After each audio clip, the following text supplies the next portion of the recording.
From a standstill in 2020 when the COVID pandemic struck, the U.S. economy is in the middle of an historic comeback. The Biden plan produces results, and the Biden plan is moving the country forward. We're now the first administration in history to add jobs every single month in our first 6 months in office. But while plenty of job openings are returning, many workers are not. For almost a year, the labor force participation rate, it's a measure of the share of working-age Americans who are employed or looking for work. That's been stuck near its lowest level since the 1970s. We lag all of our peers in labor force participation now, which is not where we want to be as a country.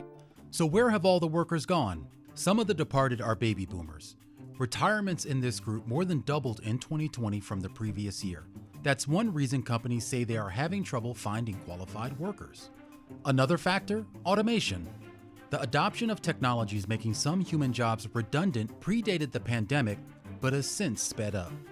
The pandemic also reversed progress in the fight against another epidemic that has been coursing through the U.S. workforce for decades: drugs. Deaths from drug overdose jumped 30% in 2020, about 3/4 of the result from opioids. And critically, there's the issue of childcare. Many parents are expected to go back to work this month as schools do the same. But for women in particular, the resurgence of COVID with the Delta variant may complicate plans to rejoin the labor force, setting back their recovery. We're in the middle of a fourth wave. We hope it will be short, but now that schools are opening without masks in some parts of the country and children are now the fastest growing cases of COVID cases, that matters. Schools opening matters for parents, particularly mothers, particularly low-wage mothers, to get back into work. And if that can't happen, the economy is going to slow.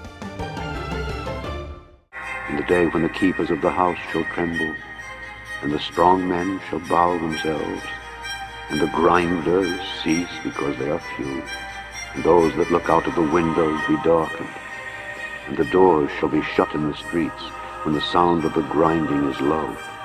And he shall rise up at the voice of the bird, and all the daughters of music shall be brought low.